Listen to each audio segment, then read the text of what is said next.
ఎప్పుడు చిరస్థాయిగా నిలిచిపోతుందని చెప్పి నేను గట్టిగా అయితే చెప్పగలనండి. ఎవరన్నా చేసినా కూడా మీకున్న అడ్వాంటేజ్ మీ కన్వెన్షన్ సెంటర్, టాంపాకొండ కన్వెన్షన్ సెంటర్, అట్లాగనే ఆ ఎదురుగా ఉన్న హోటల్స్ కానీ ఇవన్నీ కూడా హిస్టరీ రిపీట్ చేయాలన్నా కూడా ఇట్స్ ఇంపాసిబుల్.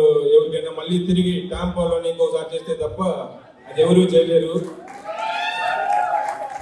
అట్లాగనే నేను ఇప్పుడు ఈ కన్వెన్షన్ ఇంత బ్రహ్మాండంగా జరగడానికి మన కన్వీనర్ శ్రీనివాస్ గుత్తికొండ గారి విజను, దానికి మన ప్రశాంత్ పిన్నమనేని గారి తన సారథ్యము, వీళ్ళిద్దరి కాంబినేషన్ తో ఎంటైర్ టాంపా టీము దాదాపు డైరెక్టర్స్ 9 మందితో కూడా నాకు పరిచయం ఉంది.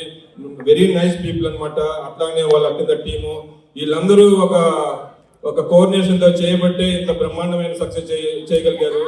ఇప్పుడు శ్రీనివాస్ గారు, ప్రశాంత్ గారు చెప్పినట్టు చిన్న చిన్న మిస్టేక్లు అంటారండి.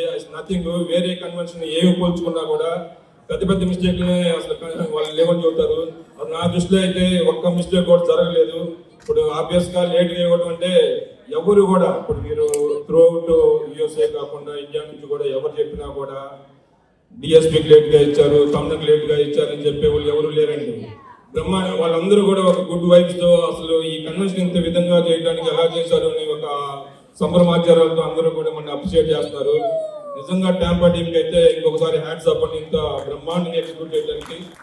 ఇంకా చెప్పాలి అంటే ఒక కన్వెన్షన్ లో ఇందాక మన ఇద్దరు లీడర్స్ చెప్పారు, I don't think anybody never before అనేది జనరల్ గా చూద్దాము, నెవర్ బిఫోర్ ఎవర్ ఆఫ్టర్ అనేది చెప్పేటప్పుడు హెసిటేట్ చేస్తూ ఉంటాం, కానీ డెఫినెట్ గా we can say that never before ever after ఆ స్లోగన్ కి సార్థకం చేశారని చెప్పొచ్చు.